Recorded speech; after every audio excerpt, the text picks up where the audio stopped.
Doctor ইউনূসের kings party NCP আগামীকাল টুঙ্গিপাড়া অভিমুখে যাত্রা করবে। Long march to Tungipara, Gopalganj.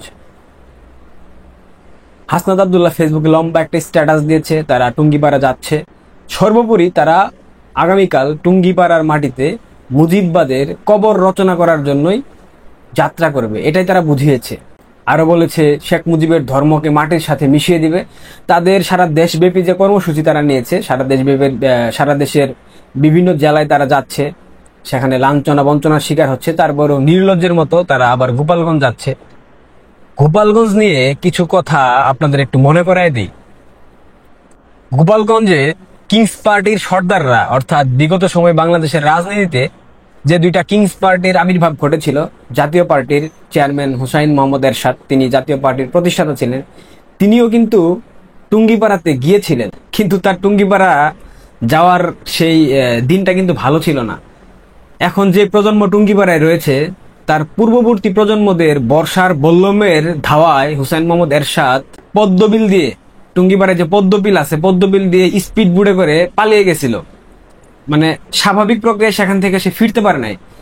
ঠিক একই রকম পরিস্থিতির শিকার হয়েছিল জিয়াউর রহমান। অবস্থা বেগতিক দেখার কারণে গোপালগঞ্জ সাব ডিভিশনে ঢোকার মতো সাহস তিনি করতে পারেন নাই। পরবর্তীতে তিনি মাদারীপুরের শশীল্যান্ডে হেলিকপ্টার যুগে ল্যান্ড করে হিন্দু সম্প্রদায়ের নেতাদের সাথে মিটিং শেষে ঢাকায় ফেরত এসেছিলেন। সাবেক কিংস পার্টির দুই শীর্ষকর্তার অবস্থান বা পরিণতি এমনটা হয়েছিল। এবং 5ই আগস্ট সরকার পতনের পর টুঙ্গিপাড়ায় কিন্তু প্রথম ডক্টর ইউনূস সরকারের বিরুদ্ধে প্রতিরোধ সৃষ্টি করেছিল। আপনাদের নিশ্চয় মনে আছে, আর্মির গাড়ির সামনে তারা বুক পেতে উজাড় করে দাঁড়িয়েছিল, তারা টুঙ্গিপাড়ায় কিন্তু কাউকে ঢুকতে দেয় নাই। সেনাবাহিনীও কিন্তু প্রথম দিকে টুঙ্গিপাড়ায় তেমন একটা বন্দোবস্ত করতে পারে না, এবং সেনাবাহিনীর গাড়িও জ্বালিয়ে দেওয়া হয়েছিল। আগামীকাল কিংস পার্টি তোরা যারা যাচ্ছিস ভাই, তোদের অনুরোধ, তোরা যাইস না। তোদের পিঠের চামড়া অবশিষ্ট নিয়ে তোরা ঢাকায় ব্যাক করতে পারবে কিনা এই বিষয়ে আমি যথেষ্ট শঙ্কিত।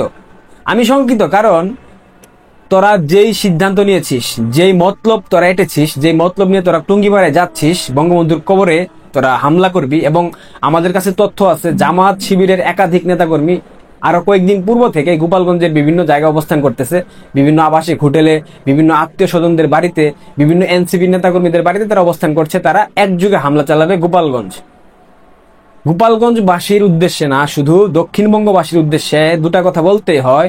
আপনারা সবকিছু বাদ দেন, আওয়ামী লীগের আমলে যে পদ্মা সেতুর কারণে আপনাদের জীবনমানের যে উন্নয়ন হয়েছে, এই পদ্মা সেতুর অবদান স্বীকার করে আওয়ামী লীগ, বঙ্গবন্ধু এবং শেখ হাসিনার অবদানকে স্বীকার করে আপনারা অন্ততপক্ষে কালকে কেউ যদি জাতির পিতার কবরের মাটি স্পর্শ করে, মাটি ছয়, তাদেরকে কেউ এক পায়ে হেঁটে টুঙ্গিপাড়া থেকে বের হতে দিবেন না। আমি নিশ্চিত এটা আমার বলতে হবে না, আপনারা নিজেরাই দেবেন না। কারণ বঙ্গবন্ধু কোনো একক দলের সম্পত্তি না, বঙ্গবন্ধু পুরো জাতির নেতা, বঙ্গবন্ধু বাঙালির নেতা। বঙ্গবন্ধুর কবরকে খণ্ড বিখণ্ড করার যে চিন্তা ভাবনা মাথায় নিয়ে তারা যাচ্ছে, তাদেরকে আপনারা সহজেই ছেড়ে দেবেন না। আমি নিশ্চিত গোপালগঞ্জের শুধু ছেলেরা নয়, মা বোনরাও খুন্তি, বটি এবং ঝাড়ু নিয়ে তারা দাঁড়াবে বঙ্গবন্ধুর কবর রক্ষার্থে। এবং তোরা যারা যাচ্ছিস, তোদের উদ্দেশ্যে তোরা বেশি বেশি পুলিশ প্রোটোকল, সেনাবাহিনী প্রোটোকল নিয়ে যাইস। আর আইন শৃঙ্খলা বাহিনীর প্রতি একটা উদাত্ত আহ্বান থাকবে, ক্ষমতার পালাবদল কিন্তু হবে, আজ বা কাল, দুদিন পর হবেই। তো এই মুহূর্তে আপনারা এই ধরনের অনৈতিক কর্মকাণ্ডে আপনারা সায় দেন না, সমর্থন করেন না। কারণ 2 দিন পর বা 6 দিন পর আওয়ামী লীগ কিন্তু ক্ষমতায় আসবে, তখন আপনাদের কি হবে একবার জাস্ট একটু ডিপলি ভাববেন, তাইলে পরে আপনাদের সেই আবেগ ঝরঝর করে মাটির সাথে মিশে যাবে। তো এনসিপির জাতীয় টুকাই, জাতীয় জলহস্তি, মলম, গদা, এদেরকে আমি বলতেছি তোরা ভাই যাইস না। আর গেলেও বঙ্গবন্ধুর কবরে স্পর্শ করার মতো দুঃসাহস বা ধৃষ্টতা তোরা দেখাইস না, তাহলে কিন্তু তোরা সুস্থ অবস্থায় ঢাকায় প্রবেশ করতে পারবি না।